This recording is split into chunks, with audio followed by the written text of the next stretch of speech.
ती गोष्ट काकूच्या अजून मनामध्येही फिरत होती. पण ते सगळं विसरून ती हळूच बेडरूममध्ये आली. पण सगळं काही शांत होतं, पूर्ववत वाटत होतं. काकीने आंघोळ केली आणि नंतर बाळालाही आंघोळ घातली. काकाला फोन करून सर्व या गोष्टी सांगितल्या.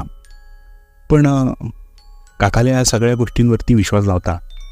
त्यामुळे साहजिकच काकांनी काकीला समजवण्याचा प्रयत्न केला आणि म्हणाला की या सगळ्यांचा विचार करू नकोस. असेच दिवस पुढे सरकत राहिले. तिच्या मनामध्ये भीती तर बसलेली होती, त्यामुळे काकूला खूप अस्वस्थ वाटायचे. पण तरीही त्या गोष्टींकडे दुर्लक्ष करायची. बाळ मोठे होत होते आणि त्याला खेळण्यासाठी काकीने त्याला एक झोपाळा बांधून दिला होता.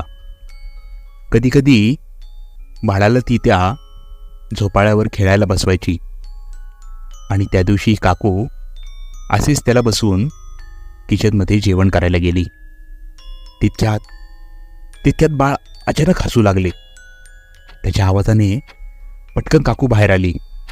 काकीला दिसले की ते बाळ खोलीच्या एका कोपऱ्यामध्ये बसून हसते आणि तिने पटकन बाळाला उचलले. जसे तिने ते बाळाला उचलले, तो झोपाळा जोर जोरात हेलकावे घेऊ लागला, जसे की त्याच्यावरती कोणीतरी बसलंय. ती खूप घाबरली आणि ती बाळाला घेऊन जुन्या घरी आली.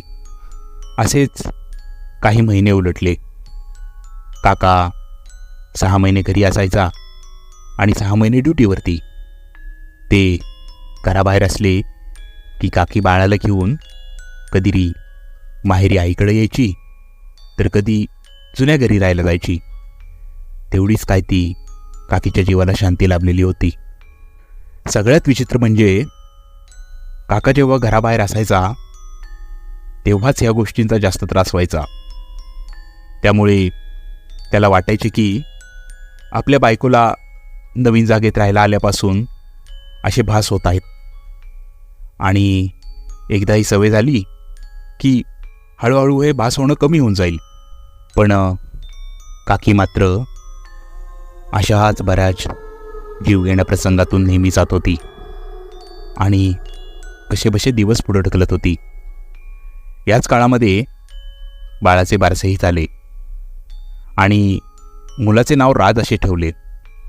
आता राजही मोठा झाला होता आणि नुकताच बोलायलाही शिकला होता. एक दिवस त्याने जेव्हा काका काही कामानिमित्त आपल्या मित्राबरोबर बाहेर गेले होते आणि काकी घरी आतल्या खोलीमध्ये काहीतरी काम करत बसली होती. राजला पहिल्या खोलीमध्ये तिने TV लावून दिलेला होता, म्हणून तो हसत खेळत TV पाहत बसला होता. तितक्यात तो त्याच्या आईला जोरात हाक मारत म्हणाला, आई, अगं या पांढऱ्या काकांना सांग ना TV वरून खाली उतरायला. बघ ना कशी TV वर चढून बसले आहेत, मला TV दिसतच नाहीये.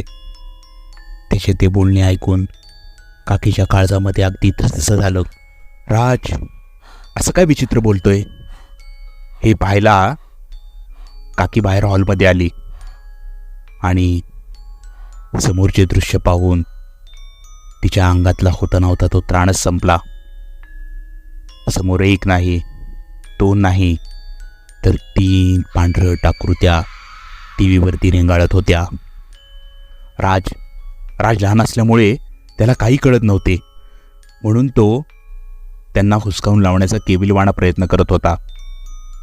हा सगळा प्रकार पाहून काकूच्या काळजाचा ठोकाच चुकला होता. ती प्रचंड घाबरली आणि राजला घेऊन घराबाहेर आली आणि जिना उतरू लागली. इतक्यात घाबरली असल्यामुळे तिचा पाय अडकून तिचा तोल गेला आणि ती थेट जिन्यावरून खाली आपटली. ती इतक्या जोरात पडली, डोक्याला जोरदार मार लागून ती जागीच बेशुद्ध पडली. राज तिला पाहून खूप रडायला लागला. बराच वेळ झाला त्याचे रडणे काही थांबत नव्हते. हे ऐकून खालच्या मजल्यावरती राहणारे गृहस्थ वर पाहायला आले. काकीला असे बेशुद्ध पडलेले पाहून त्यांनी पटकन हॉस्पिटलमध्ये फोन केला. राजलाही त्यांनी त्यांच्याच घरी ठेवले आणि सोसायटीमधील अजून 2 जणांना घेऊन ते हॉस्पिटलमध्ये गेले. काकाला घरी आला तेव्हा सर्व हा प्रकार कळला. ते थेट हॉस्पिटलमध्ये गेले. काकीने घडलेला हा सर्व प्रकार त्यांना सांगितला. पण तरीही काकांना या गोष्टीवरती विश्वास बसत नव्हता. काकाने राजला आमच्याकडे म्हणजेच जुन्या घरी राहायला पाठवले, कारण काकीला काही दिवस ॲडमिट करून घेणार होते. दुसऱ्या दिवशी काका म्हणाला की मी घरी जाऊन येतो. संध्याकाळी 7:30-8च्या दरम्यान तो घरी यायला निघाला. अर्ध्या पाऊण तासातच काका घरी पोचला. खालच्या मजल्यावरती राहणाऱ्या गृहस्थांनी फ्लॅटला कुलूप लावलेले होते. ते उघडून काका घरामध्ये शिरला. पहिल्या खोलीमध्ये अंधार असला तरी खिडकीमधून येणाऱ्या उजेडामुळे त्याला पुसटसे असे काही दिसत होते. आणि लाईट लावायला त्याने जेव्हा हात वरती केला त्यावेळी काकाचे लक्ष वरती गेले. त्याला विजेचा एक तीव्र झटका लागला. तसा तो जागच्या जागी खिळला, कारण समोर जे काही दिसत होतं ते खूपच भयंकर होतं. तब्बल 4 ते 5 अमानवीय पांढरट आकृत्या या सिलिंगवरती उलट चालत होत्या. तो तपक्या पावलांनी मागे मागे सरकू लागला. पण तितक्यात त्या सावल्यांचे लक्ष हे त्याच्यावरती गेले आणि त्या कर्णकर्कश आवाजात ओरडल्या आणि पुढच्या क्षणामध्ये त्या डोळ्यात देखत नाहीशाही झाल्या. आतापर्यंत आपली बायको हे जे आपल्याला सांगत होती हे सगळे प्रसंग ते भास नव्हते, हे काकाला कळून चुकले होते. तो थेट धावतच हॉस्पिटलमध्ये आला आणि काकीची माफी मागू लागला. तिच्या बोलण्यावर विश्वास न ठेवण्याचा काकाला हा पश्चाताप झाला होता. त्याने घरच्यांना जे काही घडलं ते सगळे सांगितले आणि त्याबरोबर काकीबरोबर घडलेला प्रसंग तोही त्यांना सांगितला. त्यानंतर आजोबांनी एका पुजाऱ्याला बोलवून घरामध्ये विधी करून घेतला. तेव्हा त्यांना खूप विचित्र गोष्टी कळल्या. त्या घरामध्ये एक नाही तर बऱ्याच भूतांचा वास होता, कारण ती बिल्डिंग होण्याआधी तिथे एक स्मशानभूमी होती. तो विधी त्या अतृप्त आत्म्यांना मुक्त करण्यासाठी केला गेला. त्यानंतर काका आणि काकीला तसे अनुभव हे पुन्हा कधीच आले नाही.